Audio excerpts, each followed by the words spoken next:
人善被人欺这句话放在杨洋身上再合适不过了。被恩师李少红告上法庭，被于晓彤害得周身咳嗽。杨洋被害得有多惨？2014年12月，杨洋被恩师李少红一纸诉状告上了法庭，并向其索要高达900万的违约金。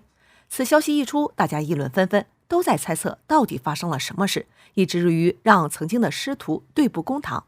其实还要从电视剧《花开半夏》说起。当时剧组本来已经确定由杨洋来担任男主角，因为主角有入狱经历，杨洋还为此剃了个平头。然而正当一切准备就绪，只等开拍时，没有想到半路却杀出来个林宇申。林宇申何许人也？李少红的干儿子，大名鼎鼎荣信达公司的太子爷。据知情人士透露，这次换角李少红出了不少力，而这已经不是杨洋第一次被李少红换掉了。还有一次，导演本来都选好了由杨洋出演新洛神男主，但没有想到李少红暗箱操作，想让于晓彤取代杨洋。好在这次导演并没有屈服，坚持让杨洋出演，这才保住了角色。看到这儿，不禁让人想问，同样是所属公司艺人，李少红为何如此厚此薄彼？自从杨洋加入李少红的公司荣信达后，公司就从未给他配过专职的经纪人，还经常给他接一些配角或是不符合人设的角色。即便如此，杨洋依旧毫无怨言，一心向着恩师。但很可惜，有些人确实不值得真心对待。杨洋提出解约后，李少红不同意，但这次杨洋去意已决，于是李少红一气之下，直接将他微博取关，还发了一封律师函。不过让人没有想到的是，一向自称杨洋是好友的于晓彤，竟然紧跟其后取关了杨洋，还落井下石，转发了关于杨洋的黑料。幸亏杨洋在解约过程中提供了很多公司未履行合约以及伪造他签名的实质性证据，才成功逃脱。不然最后还不知道荣信达会怎么对付杨洋呢。然而双方的永远都还远远没有结束。2014年，杨洋因出演《盗墓笔记》中的张起灵一炮而红，没有想到李少红竟厚着脸皮把《盗墓笔记》剧组告上了法庭，并让其做出赔偿，原因是剧组违规使用公司艺人杨洋。对此，杨洋立刻发声明表示，自己在2014年4月底就脱离了荣信达，后来参演《盗墓》也是用个人名义去合作的，与荣信达无关。因为这些不愉快的事，李少红之后只要一有机会，便会在媒体面前诋毁杨洋，说他不懂得感恩。不过很显然，知道真相，普罗大众并不会轻信于他。从原来无话不谈的朋友，到之后被于晓彤恩将仇报，杨洋被害的有多惨？在一档综艺节目新兵报道，杨洋和于晓彤所在队伍输了，需要进入一个毒气洞，规则是4个人3个防毒面罩，坚持10分钟就可以了。一开始杨洋戴着防毒面具，但是没过多久，旁边没有面具的队友开始咳嗽，于是杨洋立刻就把自己的面具给了他。但是在杨洋憋气几分钟之后，旁边的于晓彤并没有把防毒面具给他，导致杨洋因为憋不住，在山洞中硬生生地吸入了大量的毒气，还是教官发现情况不对，冲进去把杨洋救出来的。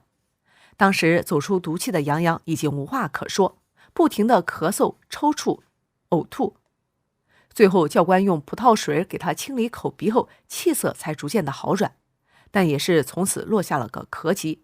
事后于晓彤的解释是，洞中毒气太大，看不清方向，没有找到杨洋。但看过这个综艺的人都知道，这句话根本没有任何的可信度，因为杨洋就在他的旁边，怎么可能看不到？可笑的是，于晓彤还曾表示，杨洋是他最感情深的一个朋友。难道这就是他对待朋友的方式吗？如果说是，只能说谁当于晓彤的朋友，谁倒了血霉。可即便杨洋被折磨得这么惨了，老天还是没有打算放过他。出道7年，没有个人工作室，团队加上助理和保镖，一共也就7个人。出席活动，衣服破了用双面胶粘住继续穿。这么寒酸的明星你见过吗？前段时间的星光大赏上群星亮相，为了不再走红毯环节输掉，明星及其工作室那是费尽心机想要力压群雄。但是相比于其他男明星的盛装出席，杨洋身上的白色西装就显得有点拉垮了，不仅不合身，看起来松松垮垮，而且全程礼服还只有一套。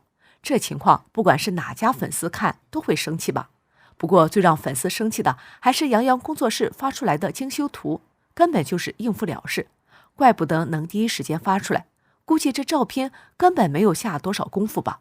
幸亏师哥颜值在线，但凡长得好看一点就难以直观了。除此之外，还有粉丝透露，杨洋在几年前参加电影《三生三世十里桃花》，路演时衣服还是穿的破的，当时的团队也没有应急准备，破了就用双面胶随便粘一下就去了。这敷衍程度真是不敢想象，这竟然是明星团队。不仅如此，就连出席时尚盛典这样的大型活动，公司连个造型师都没给安排，还是杨洋自己在厕所接了个盆剪了个刘海。不得不说，这员工属实有点好当啊。